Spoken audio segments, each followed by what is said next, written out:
Hello everyone, Shivam BPC academy में आपका स्वागत है। तो आज हम लोग पढ़ेंगे बिहार हिस्ट्री का पीवाईक्यू, जो कि बीपीएससी और बीएसएससी के जितने भी डिफरेंट एग्ज़ाम हैं उसमें जो भी इम्पोर्टेंट टॉपिक से रिलेटेड पीवाईक्यू है उसको हम लोग आज पढ़ेंगे। और जो सबसे पहला हमने टॉपिक चुना है वो एंशिएंट हिस्ट्री का है। तो इससे पहले मैंने 5 क्लास में बिहार के हिस्ट्री को पूरा कंप्लीट करा दिया है, तो इसे आप प्लेलिस्ट में देख सकते हैं। तो जिस प्रकार मैंने 5 लेक्चर में लेक्चर वाइज सबको बांट दिया था, इसी प्रकार हम लोग पीवाईक्यू को भी पार्ट वाइज बांट के पढ़ेंगे। तो सबसे पहले हम लोग शुरू करेंगे एंशिएंट का। एंशिएंट में भी जो सबसे इम्पोर्टेंट टॉपिक है हम लोग उसको टॉपिक वाइज बांट के उसको पीवाईक्यू को पढ़ेंगे। तो सबसे पहला क्वेश्चन आता है हमारा, मगध साम्राज्य की प्रारंभिक राजधानी कौन सी थी? तो इसका आंसर है राजगीर। अब सिर्फ हम लोग इसका आंसर ना जान के इसके साथ जितने भी इंटरेस्टिंग फैक्ट है उसको भी जानेंगे। तो राजगीर जो कि मगध की पहली राजधानी थी, क्योंकि यह 5 पहाड़ियों से घिरी हुई थी जो इसे सुरक्षा के दृष्टिकोण से बिल्कुल अद्वितीय बनाती थी। ये इतना अच्छी जगह पे था कि इस यहाँ पे जितने भी अटैकर्स थे जल्दी अटैक नहीं करते थे। और सेकेंड क्वेश्चन है हमारा, किस शासक ने मगध की राजधानी को राजगीर से पाटलिपुत्र स्थानांतरित किया था? तो इसका आंसर हो जाएगा उदयन। हर्यक वंश के शासक उदयन ने गंगा और सोन नदी के संगम पर पाटलिपुत्र की स्थापना की थी। राजधानी को वहां स्थानांतरित किया था ताकि व्यापार और जल मार्ग पर नियंत्रण किया जा सके। अब हम लोग आते हैं दूसरे टॉपिक पे, यानी कि नेक्स्ट टॉपिक हमारा क्या है? तो है बौद्ध धर्म। हम लोग ये चेक कर रहे हैं कि जो टॉपिक है इससे कितने तरीके का इम्पोर्टेंट क्वेश्चन बन सकता है, या फिर कौन से टॉपिक को एग्जामिनर ज़्यादा पसंद करता है। तो हम लोग उसके अनुसार से, जैसे कि बौद्ध धर्म से रिलेटेड जितने भी क्वेश्चन हैं वो देखते हैं। तो गौतम बुद्ध के बचपन का नाम क्या था? तो इसके बचपन का नाम था सिद्धार्थ। अब देखते हैं जितने भी इंपॉर्टेंट फैक्ट है उसको देख लेते हैं। तो गौतम बुद्ध का जन्म लुम्बिनी में शाक्य कुल में हुआ था। ज्ञान प्राप्ति से पूर्व उन्हें सिद्धार्थ के नाम से जाना जाता था। तो इनके जो बचपन का नाम था वो था सिद्धार्थ। और महावीर स्वामी जो थे, जो कि जैन धर्म के तीर्थंकर थे, 24 तीर्थंकर थे, उनके बचपन का नाम क्या था? तो वो वर्धमान था। तो ये जो इम्पोर्टेंट फैक्ट है इसे याद रखना चाहिए। दूसरा क्या है? तो बुद्ध के पुत्र का नाम क्या था? तो वो राहुल था। और बुद्ध के पिता का नाम क्या था? तो वो सुद्धोधन था। तो इस तरीके से हम लोग बस ये देख रहे हैं कि किस प्रकार से एग्जामिनर क्वेश्चन पूछता है। अब आते हैं बौद्ध संगति से। जैसा कि हम लोग जानते हैं कि 4 बौद्ध संगतियां हुई थी, जिसमें से पहला का यहाँ चर्चा करते हैं। तो प्रथम बौद्ध संगति यानी कि काउंसिल का आयोजन कहाँ हुआ था? तो ये हुआ था राजगीर में हुआ था। इसके सारे ऑप्शन दिए हुए हैं, ये सब कंफ्यूज करने के लिए दिए रहते हैं, लेकिन अगर आपका टॉपिक क्लियर है तो आप आराम से टिक मार्क कर सकते हैं। तो इसके जो इंटरेस्टिंग फैक्ट है वो है, ये हुआ कहाँ था? तो राजगीर के सप्तपर्णी गुफा में हुआ था। और इसके जो किसके शासनकाल में हुआ था? तो ये अजातशत्रु के शासनकाल में हुआ था, जो कि हर्यक वंश का एक राजा था। और इसका जो टाइम था वो क्या था? तो 483 ईसा पूर्व में हुआ था, जो कि बुद्ध के मृत्यु के तुरंत बाद हुआ था। तो इसका परिणाम क्या हुआ था? तो बुद्ध की शिक्षाओं को सुत्त पिटक और विनय पिटक में संकलन कर लिया गया था। क्वेश्चन नंबर 5 है, जैन धर्म के 24 तीर्थंकर महावीर का जन्म कहाँ हुआ था? तो इसका जो आंसर है वो है कुंडग्राम में, जो कि वैशाली का एक जगह है। तो अगर इसका इंपॉर्टेंट फैक्ट देखेंगे तो भगवान महावीर का जन्म वैशाली के निकट कुंडग्राम में ज्ञात्रिक क्षत्रिय कुल में हुआ था। वैशाली को विश्व का पहला गणराज्य माना जाता है। तो ये देखो, जो वैशाली है वो सबसे पहला जो रिपब्लिक स्टेट कह सकते हैं वो कौन था? तो वैशाली ही था, जो कि बिहार में था। और अगर अब यहाँ पे कन्फ्यूजन पॉइंट क्या हो जाता है कि अक्सर छात्र पावापुरी से भ्रमित होते हैं, लेकिन पावापुरी वह स्थान है जहाँ महावीर ने निर्वाण को प्राप्त किया था, यानी कि उनकी मृत्यु हुई थी, ना कि जन्म हुआ था। तो इससे क्लियर रहना है कि इसमें कन्फ्यूज नहीं होना है। अब आते हैं हम लोग नालंदा पे, जो कि ज्ञान का केंद्र हुआ करता था। क्वेश्चन नंबर 6 क्या है? नालंदा विश्वविद्यालय की स्थापना किस गुप्त शासक ने की थी? तो ये थे कुमारगुप्त प्रथम ने।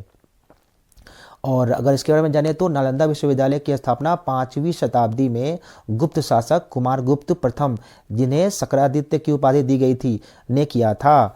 यह उच्च शिक्षा का एक विश्व प्रसिद्ध केंद्र था जिसे ऑक्सफोर्ड ऑफ महायान बौद्ध भी कहा जाता था। यहाँ चीनी, जापानी और कोरियाई छात्र यात्री अध्ययन के लिए आते थे।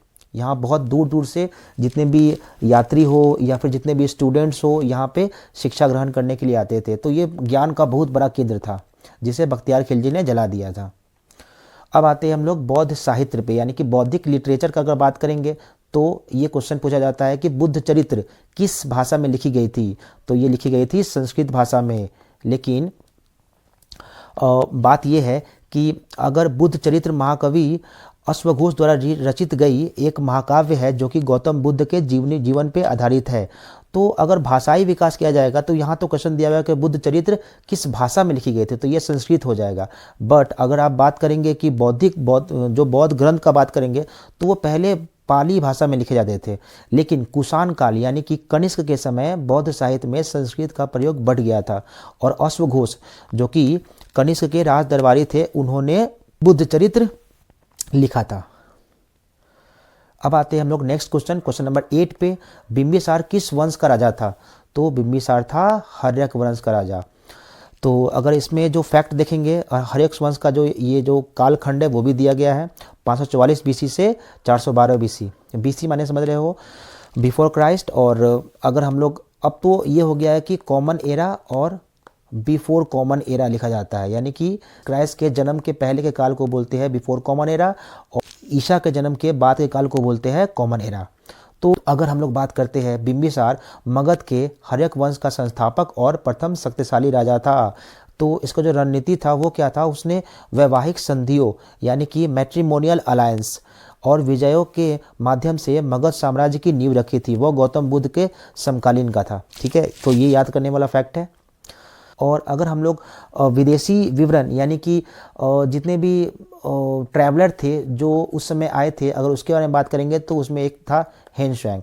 तो उसमें क्वेश्चन देखते हैं चीनी यात्री ह्वेनसांग ने किसके शासनकाल में नालंदा का दौरा किया था? तो ये थे हर्षवर्धन। ह्वेनसांग से हर्षवर्धन याद करना दोनों ह से होता है, इसलिए हम लोग इसको याद कर सकते हैं। तो ये टाइम क्या था? तो ह्वेनसांग 7वीं शताब्दी में पुष्यभूति वंश के शासक हर्षवर्धन के शासनकाल में भारत आया था। और नालंदा का क्या था? तो उसने नालंदा विश्वविद्यालय में लगभग 6 वर्ष तक अध्ययन किया। उस समय नालंदा के कुलपति शीलभद्र थे। और उसने पुस्तक कौन सी लिखी थी? तो ह्वेनसांग की यात्रा वृत्तांत सीयू की नामक नाम से प्रसिद्ध है। इन्होंने एक पुस्तक लिखी थी जिसमें इन्होंने अपने यात्रा का जितने भी फैक्ट्स है वो सारे बताए थे, जितने यात्रा का जो वृत्तांत है वो सारे बताए थे। इनके जो बुक की नाम क्या थे? सीयू की थी। क्वेश्चन नंबर 10 पे आते हैं। तो विक्रमशिला विश्वविद्यालय की स्थापना किस पाल शासक ने की थी? तो ये थे धर्मपाल। जब नालंदा की गुणवत्ता में गिरावट आने लगी तब पाल वंश के शासक धर्मपाल ने 8वीं शताब्दी में भागलपुर जो कि बिहार में है विक्रमशिला विश्वविद्यालय की स्थापना की थी। और इसकी विशेषता क्या है? तो यह विशेष रूप से वज्रयान बौद्ध धर्म यानी कि वज्रयान बुद्धिज्म और तंत्र विद्या के शिक्षा का प्रमुख केंद्र था। तंत्र मंत्र यहाँ पढ़ाया जाता था। और मैं ये भी बता दूं कि जितने भी क्वेश्चन हैं ये सारे या तो बीएसएससी सीजीएल में पूछे गए हैं या फिर बीपीएससी में पूछे गए हैं।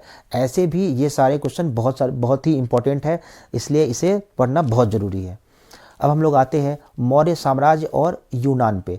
तो क्वेश्चन नंबर 11 है यूनानी राजदूत मेगास्थनीज किसके दरबार में पाटलिपुत्र आया था? तो ये थे चंद्रगुप्त मौर्य।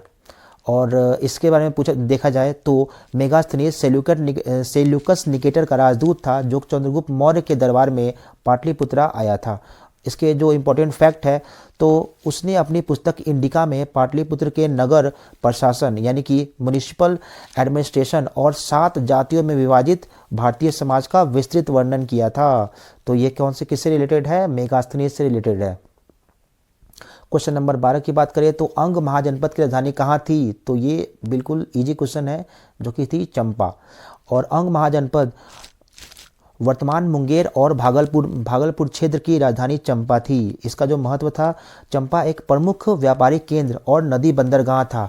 बाद में बिंबिसार ने अंग के शासक बृहदत्त को हराकर इसे मगध साम्राज्य में मिला लिया था। अब आते हैं हम लोग नंद वंश के पतन पे। तो नंद वंश का अंतिम शासक कौन था? तो वो थे घनानंद, जिनको हराकर चंद्रगुप्त मौर्य शासन गद्दी पर बैठ गए थे। तो घनानंद नंद वंश का अंतिम और बहुत ही अलोकप्रिय शासक था। इनके काल में लोग खुश नहीं थे, जो अपनी कर प्रणाली और धन संचय के लिए कुख्यात था। ये विख्यात का उल्टा शब्द है, यानी कि ये विख्यात तो था लेकिन बुरे कामों के लिए। ऐतिहासिक संदर्भ, वह सिकंदर का समकालीन था। चाणक्य यानी कौटिल्य की सहायता से चंद्रगुप्त मौर्य ने घनानंद को पराजित कर मौर्य वंश की स्थापना की थी। अब आते हैं जैनिज्म पे, यानी कि जैन परंपरा पे आते हैं। तो इसमें से जो बहुत इंपॉर्टेंट क्वेश्चन है वो है जैन धर्म के 23वें तीर्थंकर कौन थे। तो 23वें तीर्थंकर थे पार्श्वनाथ। और 24 तीर्थंकर कौन है, तो हमारे महावीर स्वामी है। महावीर स्वामी है।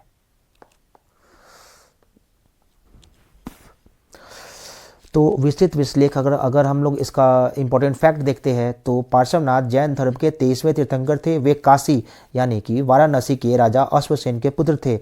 निर्वाण स्थल कौन था, तो उन्हें झारखंड की पारसनाथ पहाड़ी सम्मेत शिखर पर निर्वाण प्राप्त हुआ था, जो आज भी जैन धर्म का सबसे प्रमुख तीर्थ स्थल है। अब आते हैं मौर्य कला पे, यानी कि अशोक के स्तंभ पे। ये भी बहुत इंपॉर्टेंट क्वेश्चन है, हाई यील्डिंग टॉपिक है, यहाँ से क्वेश्चन बहुत आते हैं। तो क्वेश्चन नंबर 15 है, क्वेश्चन है लौरिया नंदनगढ़ स्तंभ किस सम्राट से संबंधित है, तो ये है अशोक से। तो लौरिया नंदनगढ़ बिहार के पश्चिमी चंपारण जिले में स्थित स्तंभ सम्राट अशोक द्वारा बनवाया गया था। और इसका जो आर्किटेक्ट है वो है, यह स्तंभ अपनी चमकदार पॉलिश और शीर्ष पर स्थित एकल सिंगल लाइन कैपिटल की मूर्ति के लिए प्रसिद्ध है।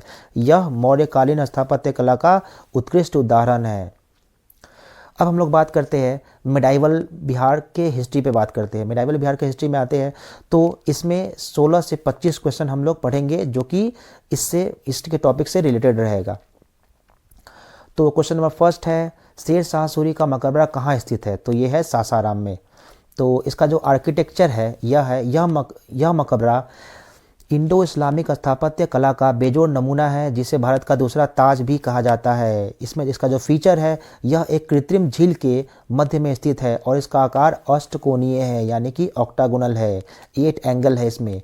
और वास्तुकला की बात करें तो इसके जो आर्किटेक्ट है, जो कि इसके वास्तुकार है, इसका निर्माण योजना मीर मोहम्मद अलीवाल खान द्वारा तैयार की गई थी। क्वेश्चन नंबर 17 आते हैं, तो 1539 में चौसा के युद्ध में हुमायूं को किसने हराया था, तो इसका आंसर हो जाएगा शेरशाह सूरी ने। और अगर इसका हिस्टोरिकल सिग्निफिकेंस देखेंगे, यानी कि ऐतिहासिक महत्व देखेंगे, तो चौसा का युद्ध मुगल और अफगान संघर्ष में निर्णायक था। इसे विजय के बाद शेर खान ने शेरशाह की शाही उपाधि धारण की थी। और इसका जो आउटकम है, जो कि परिणाम है, इस युद्ध में मुगल सत्ता को कमज़ोर किया, जिसके बाद 1540 में कन्नौज यानी कि बिलग्राम के युद्ध में शेर शाह ने हुमायूं को पूर्णतः हराकर दिल्ली के गद्दी पर बैठ गया था। ये देख लिए बैटलफील्ड का एक पिक्चर दिया हुआ है, इसको देख के आप इसका अंदाज़ा लगा सकते हैं। अब आते हैं क्वेश्चन नंबर 18 पे, बिहार का प्रथम मुस्लिम विजेता कौन था, तो वो था बख्तियार खिलजी। इसका जो पूरा नाम था वो था इख्तियारुद्दीन मोहम्मद बिन बख्तियार खिलजी। इसका जो अभियान था, जो कि कैंपेन था, वो 1198 से 1203 ईस्वी के मध्य इसने बिहार पर आक्रमण किया। इसने उदंतपुरी यानी कि बिहार शरीफ पे कब्जा किया और प्राचीन नालंदा विश्वविद्यालय को नष्ट कर दिया था। इसमें जो इसका जो स्रोत है, जो कि सोर्स है, इस आक्रमण का विस्तृत वर्णन मिन्हाज उल सिराज की पुस्तक तबकाते नासरी में दिया गया है। ये भी क्वेश्चन बहुत इंपॉर्टेंट है, डायरेक्टली पूछा जाता है एग्जाम में। अब आते हैं क्वेश्चन नंबर 19 में, तो इल्तुतमिश के शासनकाल में बिहार का राज्यपाल कौन था, तो ये था हिसामुद्दीन इवाज। और इसका जो कॉन्टेक्स्ट है, वो इल्तुतमिश दिल्ली का पहला सुल्तान था जिसने बिहार पर अपना प्रत्यक्ष प्रभुत्व स्थापित करने का प्रयास किया था। और इसका जो कन्फ्लिक्ट था, यानी कि संघर्ष था, इल्तुतमिश ने बंगाल के शासक हिजामुद्दीन इवाज को चुनौती दी थी। इवाज को हराने के बाद इल्तुतमिश ने मलिक अलाउद्दीन जानी को बिहार का सूबेदार नियुक्त किया था। इसमें जो इम्पोर्टेंट फैक्ट है, प्रश्न में इवाज को उस समय का प्रमुख शासक गवर्नर था जिसे इल्तुतमिश ने अपने अधीन किया था। अब आते हैं हम लोग क्वेश्चन नंबर 20 पर, बिहार का सबसे पहला किस मुगल सम्राट ने अपने साम्राज्य में मिलाया था, तो आंसर हो जाएगा इसका अकबर। तो इसका जो इम्पोर्टेंट फैक्ट है वो है, इसमें जो टाइमलाइन है वो 1574 से लेकर 76 ईस्वी में अकबर ने पटना और हाजीपुर पर अधिकार कर दाऊद खान कररानी को हराया था। और इसका जो एडमिनिस्ट्रेशन था वो 1580 में बिहार को मुगलों का एक अलग सूबा घोषित किया गया था। इसमें जो इम्पोर्टेंट फैक्ट है, मुनीम खान को बिहार का पहला मुगल गवर्नर बनाया गया था। अब यह क्वेश्चन नंबर 21 में मनेर शरीफ में किस सूफी संत की दरगाह प्रसिद्ध है? तो ये है मखदूम याग्या मनेरी की। तो इसका जो इम्पोर्टेंट फैक्ट है वो ये है सिलसिला। सिलसिला क्या है? ये फिरदौसी सिलसिले के प्रमुख और सर्वाधिक पूजनीय संत थे। स्थापत्य, इसका जो आर्किटेक्चर है वो क्या है? मनेर में स्थित बड़ी दरगाह और छोटी दरगाह शाह दौलत का मकबरा मुगल कालीन वास्तुकला के उत्कृष्ट उदाहरण है। छोटी दरगाह का निर्माण इब्राहिम खान काकड़ ने करवाया था। ये है इसका पिक्चर। सिखों के 10वें, अब आते हैं क्वेश्चन नंबर 22 में, सिखों के 10वें गुरु गुरु गोविंद सिंह का जन्म किस शहर में हुआ था? तो ये तो बहुत इंपॉर्टेंट क्वेश्चन है। ये पटना में हुआ था। और इसका जो इम्पोर्टेंट फैक्ट है और इम्पोर्टेंट डेट है वो 22 दिसंबर 1666 को गुरु गोविंद सिंह का जन्म पटना में हुआ था। और इसका जो हिस्टोरिकल सिग्निफिकेंस है, उनके जन्म स्थान को अब तख्त श्री हरमिंदर जी पटना साहिब के नाम से जाना जाता है। तो तख्त श्री हरमिंदर जी पटना साहिब के नाम से इन्हें जाना जाता है।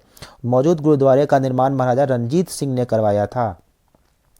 इसका जो फैक्ट है वो सिखों के अंतिम मानव गुरु थे। उनके बाद गुरु ग्रंथ साहिब को ही शाश्वत गुरु माना जाता है। उसके बाद जो इनका धर्म ग्रंथ है इसे ही शाश्वत गुरु माना जाता है। अब आते हैं क्वेश्चन नंबर 23 में, पाल स्कूल ऑफ आर्ट यानी कि पाल स्कूल ऑफ आर्ट का मुख्य रूप से किसके लिए जाना जाता है? तो ये कांस्य मूर्ति यानी कि ब्रॉन्ज मूर्ति और पांडुलिपि पेंटिंग के लिए जाना जाता है। तो इसके जो कलाकार थे वो कौन थे? तो इस शैली के प्रवर्तक धीमन और उसके पुत्र विठपाल, धीमन और विठपाल, विठल लिखा हुआ है लेकिन विठपाल है, माने जाते हैं, जो नालंदा और गया क्षेत्र के निवासी थे। इसका जो इन्फ्लुएंस है, यह कला शैली बौद्ध धर्म विशेषकर वज्रयान शाखा से प्रभावित है। तार के पत्ते यानी कि पाम लीफ पर की गई चित्रकारी इसे विशिष्ट पहचान बनाती है। अब आते हैं क्वेश्चन नंबर 24 पे, आगरा के लाल किले का निर्माण किसने करवाया था? ये निर्माण किसने करवाया था? तो वो थे अकबर। और इसका जो कंस्ट्रक्शन है, इसका निर्माण 1565 ईस्वी में शुरू हुआ था। अब ये यूनेस्को विश्व धरोहर स्थल में गिना जाता है। स्पष्टीकरण में देखेंगे तो दिल्ली का लाल किला शाहजहां ने बनवाया था, जबकि आगरा का लाल किला मुख्य रूप से अकबर की देन है। इसे जहांगीरी महल और अकबर महल प्रमुख है। क्वेश्चन नंबर 25, लोधी वंश का संस्थापक कौन था? तो ये थे बहलोल लोधी। तो अगर डायनेस्टी के बारे में देखेंगे तो बहलोल लोधी जो कि 1451 से लेकर 1489 में ने लोधी वंश की स्थापना की थी, जो दिल्ली सल्तनत का पहला अफगान वंश था। अगर बिहार के कॉन्टेक्स्ट में देखा जाएगा तो इसी वंश के सिकंदर लोधी ने बिहार में दरिया खान नुहानी, ये नाम याद रखना, को गवर्नर नियुक्त किया था, जिन्हें बाद में स्वतंत्र व्यवहार करना शुरू कर दिया था। तो पहले बहलोल लोधी थे, फिर आया सिकंदर लोधी और फिर था इब्राहिम लोधी। अगर हम लोग इसका कार्यक्रम देखेंगे तो 1198 से 1203 बख्तियार खिलजी का बिहार अभियान था। बहलोल लोधी के द्वारा लोधी वंश की स्थापना की गई थी। अब हम लोग नेक्स्ट क्वेश्चन पे चलते हैं। तो उससे पहले हम लोग ये देख लेते हैं कि बिहार के मध्यकालीन इतिहास केवल युद्धों को नहीं बल्कि सांस्कृतिक समन्वय यानी कि कल्चरल सिंथेसिस का गवाह है। शेर शाह की प्रशासनिक दक्षता से लेकर पाल वंश की कला और सूखी सिख परंपराओं ने बिहार की पहचान को गढ़ा। अब हम लोग आते हैं आधुनिक बिहार के इतिहास, स्वतंत्रता संग्राम से लेके पूरे कंप्लीट इसका हम लोग अध्ययन करेंगे, जो कि 1857 से लेकर 1947 तक का एक कंप्लीट एनालिसिस रहेगा। तो सबसे पहला क्वेश्चन है 1857 का महानायक, जो कि 80 वर्ष का एक बूढ़ा कह सकते हैं उसे, जगदीशपुर के जमींदार कुंवर सिंह ने 80 वर्ष की आयु में ब्रिटिश सेना को कड़ी चुनौती दी। नाना साहिब के साथ मिलकर भी युद्ध किया था। तो पहला क्वेश्चन है, बिहार में 1857 के विद्रोह का नेतृत्व किसने किया था? तो वो थे वीर कुंवर सिंह थे, जो कि जगदीशपुर से आते थे। अब क्वेश्चन नंबर सेकेंड है, महात्मा गांधी ने भारत में अपना पहला सत्याग्रह कहाँ शुरू किया था? तो ये 1917 में चंपारण में किया गया था। फिर 18 क्वेश्चन, चंपारण सत्याग्रह किस प्रथा के खिलाफ था? तो ये था 3 कठिया प्रथा के खिलाफ। तो 3 कठिया प्रथा, किसानों को जमीन के 3/20 हिस्से पर नील की खेती करनी पड़ती थी और इसका जो समाधान था वो राजकुमार शुक्ल के नियंत्रण पर गांधी जी बिहार आए और भारत में अपना पहला सत्याग्रह किया था। क्वेश्चन नंबर 29, महात्मा गांधी को चंपारण आने का निमंत्रण किसने दिया था? तो वो थे राजकुमार शुक्ल। अब क्वेश्चन नंबर आते हैं 30 पे। तो बिहार प्रांतीय किसान सभा जो कि 1929 में बनी थी के प्रथम अध्यक्ष कौन थे? तो स्वामी सहजानंद सरस्वती थे। स्वामी सहजानंद सरस्वती ने किसानों को संगठित कर एक शक्तिशाली आंदोलन खड़ा किया। यह आंदोलन बिहार से शुरू होकर अखिल भारतीय स्तर तक पहुंचा था, ऑल ओवर इंडिया तक पहुंचा था। तो अखिल भारतीय किसान सभा की स्थापना कब हुई थी? तो ये 1936 में हुई थी। अब आते हैं हम लोग अपना नेक्स्ट क्वेश्चन पे जो कि 32 है सॉरी। बिहार और उड़ीसा को 2 अलग अलग राज्यों में कब विभाजित किया गया था? तो ये था 1936। और बिहार और बंगाल प्रेसिडेंसी से अलग राज्य कब, बिहार को बंगाल प्रेसिडेंसी से अलग राज्य कब बनाया गया था? तो ये था 1912 में। तो देखो, सबसे पहले 1912 में यहाँ पे बिहार को बंगाल प्रेसिडेंसी से अलग किया गया था और उसके बाद बिहार से उड़ीसा को भी अलग कर दिया गया 1936 में। उड़ीसा का विभाजन हो गया था। अब आते हैं हम लोग क्वेश्चन नंबर 34 पे। 1922 में भारतीय राष्ट्रीय कांग्रेस का अधिवेशन बिहार में कहाँ आयोजित किया गया था? तो ये था गया में, जो कि CR दास की अध्यक्षता में किया गया था। 1922 में गया में कांग्रेस का महत्वपूर्ण अधिवेशन हुआ था जो कि CR दास की अध्यक्षता में किया गया था। और 1930 के दशक में समाजवादी विचारधारा प्रबल हुई, जिसके परिणाम स्वरूप बिहार सोशलिस्ट पार्टी का गठन किया गया था। बिहार सोशलिस्ट पार्टी का औपचारिक गठन कब हुआ था? तो ये 1934 में हुआ था, जो कि अंजुमन इस्लामिया हॉल पटना में हुआ था। क्वेश्चन नंबर 36 में देखेंगे तो 1942 में भारत छोड़ो आंदोलन के दौरान पटना सचिवालय में कितने छात्र शहीद हो गए थे? तो ये थे 7। अगस्त क्रांति बोलते हैं इसे, जो कि 1942 में हुआ था, जिसमें 7 शहीदों ने बलिदान दिया था। भारत छोड़ो आंदोलन के दौरान पटना सचिवालय पर झंडा फहराने की कोशिश में पुलिस की गोलीबारी में से 7 छात्र शहीद हो गए। यह घटना बिहार के युवाओं के साहस का प्रतीक है। अब आते हैं हम लोग क्वेश्चन नंबर 37 में। नेपाल के जंगलों में आज़ाद दस्ता का गठन किसने किया था? तो ये थे जयप्रकाश नारायण। इनके बारे में कुछ जान लेते हैं। तो हजारीबाग जेल से फरार होकर जयप्रकाश नारायण ने नेपाल के जंगलों में आज़ाद दस्ता का गठन किया था। इसका उद्देश्य गुरिल्ला युद्ध के माध्यम से स्वतंत्रता संग्राम को जारी रखना था। अब आते हैं हम लोग बिहार के निर्माता यानी कि जो इम्पोर्टेंट व्यक्ति है वो। तो क्वेश्चन नंबर 38 है, बिहार केसरी किसे कहते हैं? बिहार केसरी के नाम से कौन जाना जाता है? तो ये है श्री कृष्ण सिंह, और जो कि बिहार के प्रथम मुख्यमंत्री भी थे। और लोक नायक के नाम से किसे जाना जाता है? तो वो है जयप्रकाश नारायण, जो कि संपूर्ण क्रांति के प्रणेता है। ये दोनों बहुत इंपॉर्टेंट फिगर है, बिल्कुल याद रखना चाहिए। अब आते हैं हम लोग जो पत्रकारिता का जो इतिहास है उसमें आते हैं। तो क्वेश्चन नंबर 40 है, बिहार का पहला अंग्रेजी समाचार पत्र बिहार हेराल्ड किसने शुरू किया था? तो ये थे गुरु प्रसाद सेन। और बिहार में अंग्रेजी पत्रकारिता की शुरुआत गुरु प्रसाद सेन द्वारा की गई थी, जिन्होंने बिहार हेराल्ड की स्थापना की थी। अब आते हैं हम लोग, ये हमारा रैपिड रिवीजन ग्रिड है, इसे आप लोग रिवाइज कर लीजिएगा। सारे इंपॉर्टेंट क्वेश्चन का लिस्ट है। अब हम लोग आते हैं नेक्स्ट क्वेश्चन पे, जो कि है हमारा, अब हम लोग आते हैं नेक्स्ट क्वेश्चन जो कि है लोक कला का जादू, यानी कि हम लोग इसमें आर्ट और कला देखेंगे। क्वेश्चन नंबर 41 है, भोजपुरी का शेक्सपियर किसे कहा जाता है? तो ये है भिखारी ठाकुर। भिखारी ठाकुर एक प्रसिद्ध नाटककार और लोक कलाकार थे। उनका नाटक विदेशिया, ये बहुत इंपॉर्टेंट है, विदेशिया अत्यंत लोकप्रिय है। उन्हें भोजपुरी साहित्य और समाज सुधार में योगदान के लिए उन्हें ये उपाधि दी गई थी, जो कि भोजपुरी के शेक्सपियर। अब क्वेश्चन नंबर 42 है, हमारी पहचान और अस्तित्व में से। तो बिहार दिवस कब मनाया जाता है? तो ये तो बहुत इंपॉर्टेंट क्वेश्चन है और बहुत इजी भी है। 22 मार्च, लगभग सब जानते ही होंगे इसे। यह दिन 1912 में बंगाल प्रेसिडेंसी से बिहार के अलग होने की याद दिलाता है। यह आधुनिक बिहार का अस्मिता का प्रतीक है, 22 मार्च। क्वेश्चन नंबर 43 है, सती प्रथा का अंत किसके द्वारा किया गया था? तो ये थे लॉर्ड विलियम बेंटिक, लेकिन इसमें बहुत ज़्यादा योगदान राजा राम मोहन राय का भी था। यह निर्णय 1829 में लिया गया था। यद्यपि कानून बेंटिक द्वारा पारित किया गया था, लेकिन इसके पीछे राजा राम मोहन राय के अथक प्रयास और समाज सुधार आंदोलन की भूमिका थी।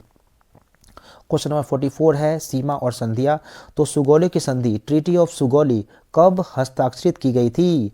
तो ये थे 1816 में। यह संधि एंग्लो नेपाल युद्ध के बाद हुई थी। इसने ब्रिटिश भारत और नेपाल के बीच सीमा निर्धारण की थी, जो आज भी प्रासंगिक है। क्वेश्चन नंबर 45 क्रांति की मशाल। भगत सिंह का जन्म कहाँ हुआ था? तो ये बंगागांव में हुआ था, जो कि अब पाकिस्तान में है। तो बंगागांव उस समय लायकपुर जिले, जो कि अब पाकिस्तान में स्थित है।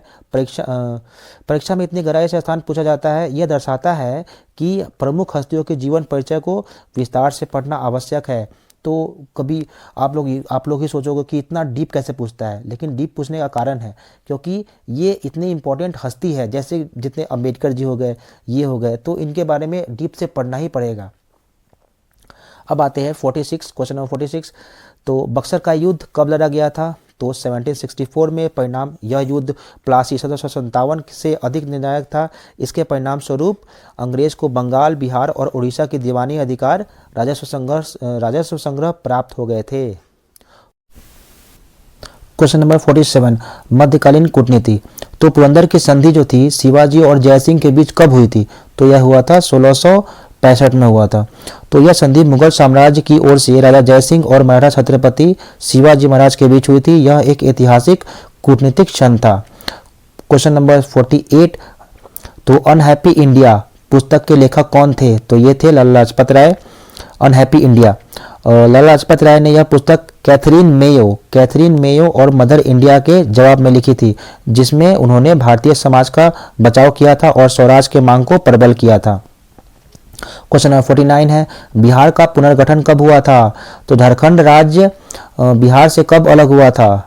तो ये हुआ था 15 नवंबर 2000 को। यह तारीख इसलिए भी महत्वपूर्ण है क्योंकि 15 नवंबर को भगवान बिरसा मुंडा की जयंती होती है। यह विभाजन बिहार के आधुनिक भूगोल को परिभाषित करता है।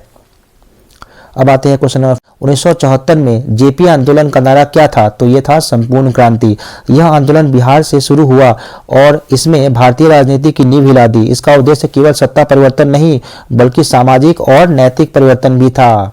क्वेश्चन नंबर अब देखते हैं, यहाँ पर यह टाइमलाइन दिया हुआ है जो कि 1665 में पुरंदर की संधि है, 1764 में बक्सर का युद्ध है, 1816 में सुगौली की संधि है, 1829 में सती प्रथा का अंत है जो कि बेंटिक ने किया था राजा राम मोहन राय के सहयोग से, 1912 में बिहार का बंगाल से अलग होना है, 1974 में जेपी आंदोलन है, 2000 में झारखंड का निर्माण होना है। अब आते हैं परीक्षा रणनीति के मुख्य बिंदु पे। तो तिथियां इंपॉर्टेंट क्यों हैं? तो संधियां और युद्धों का साहित्य और लेखक, स्वतंत्रता संग्राम से जुड़ी पुस्तकें जैसे अनहैप्पी इंडिया बार बार पूछी जाती है, तो ये तो बीबीआई क्वेश्चन है। बिहार विशेष में बिहार से जुड़ी घटनाएं जैसे जेपी आंदोलन, बक्सर युद्ध, भिखारी ठाकुर बीपीएससी बीएसएससी के लिए सबसे ज्यादा अहम है और ये उसके फेवरेट टॉपिक भी है। तो जो इसका जो विशेषता है वो क्या हो जाएगा, केवल गांव नहीं बल्कि बंगा गांव जैसे विशिष्ट विवरण पर ध्यान दे, यानी कि जो भी इंपॉर्टेंट हस्ती है, जो भी इंपॉर्टेंट पर्सनालिटी है उसके बारे में आप डीप से पढ़ ले।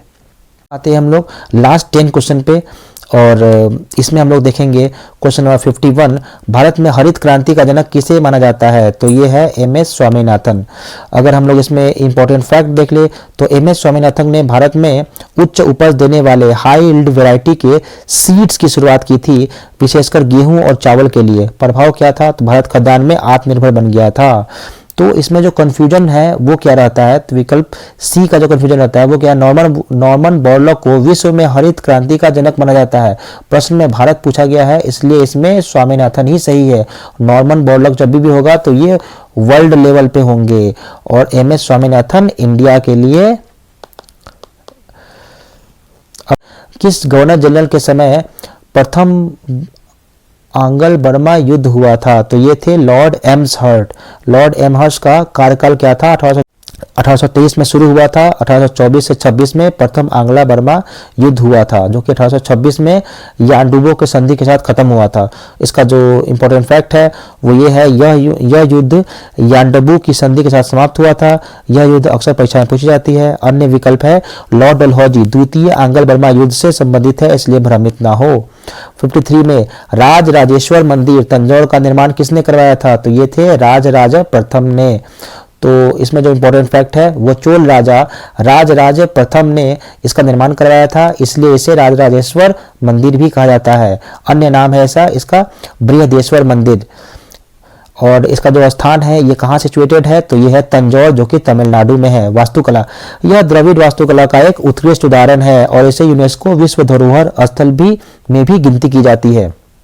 अब आते हैं 54 में। तो 1857 के विद्रोह के दौरान फैजाबाद से नेतृत्व किसने किया था? तो वे थे मौलवी अहमदुल्ला। तो फैजाबाद से थे मौलवी अहमदुल्ला और बिहार से थे कुंवर सिंह। बीएसएससी के लिए सबसे महत्वपूर्ण है। लखनऊ से थे बेगम हजरत महल और कानपुर से थे नाना साहेब। परीक्षा का सुझाव, बिहार के नेता कुंवर सिंह का नाम याद रखना अनिवार्य है, इसको आप भूल नहीं सकते हैं।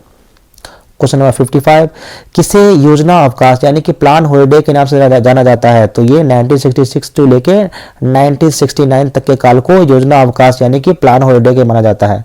तो 5 ईयर प्लान जो थे 1966 से लेके 1969, जो कि 3 वर्ष का था, जो कि एनुअल प्लान था। कारण क्या था इसका? तो तीसरी पंचवर्षीय योजना की विफलता, भारत पाकिस्तान युद्ध और भीषण सूखा के बाद इसे लाया गया था।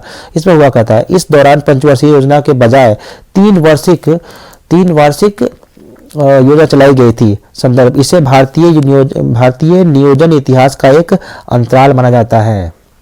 56, प्रार्थना समाज की स्थापना किसने की थी? तो ये थे आत्मारंग पांडुरंग ने। तो प्रार्थना समाज 1867 में स्थापना की गई थी। कहाँ किया गया था? तो बम्बई में। और इसका जो उद्देश्य था वो क्या था? एकेश्वरवाद, जाति प्रथा का विरोध और महिला अधिकार की मांग। और इसके जो संस्थापक थे वो थे आत्मारंग पांडुरंग, केशव चंद्र सेन की प्रेरणा से। और इसका जो संबंधित तथ्य है वो है राजा राम मोहन राय ब्रह्म समाज, दयानंद सरस्वती आर्य समाज से अलग है। क्वेश्चन नंबर 57, सत्यार्थ प्रकाश पुस्तक के लेखक कौन थे? तो ये थे दयानंद सरस्वती। आर्य समाज का आधार क्या था? लेखक थे स्वामी दयानंद सरस्वती। प्रसिद्ध नारा था वेदों की ओर लौटो, बैक टू द वेदास। भाषा जो थी यह पुस्तक मूल रूप से हिंदी में लिखी गई थी, जिससे हिंदी भाषा के प्रचार में मदद मिली।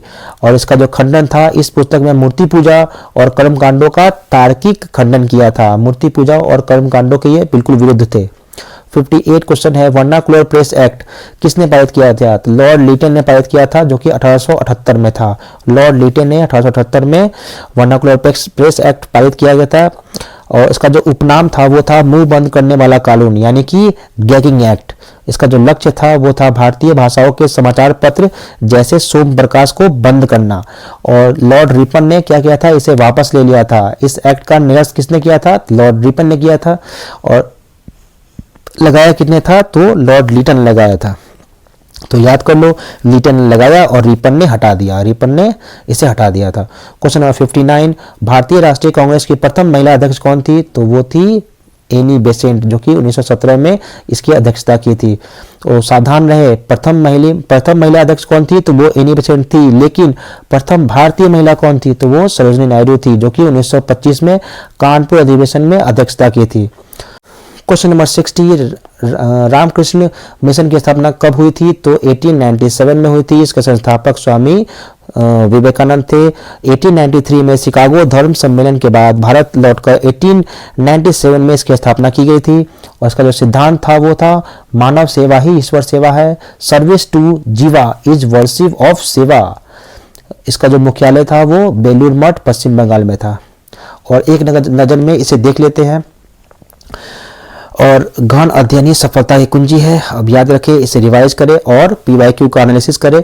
और इसी तरीके से आप जो पीवाईक्यू अलग सब्जेक्ट के भी है उसे भी आप पढ़ें।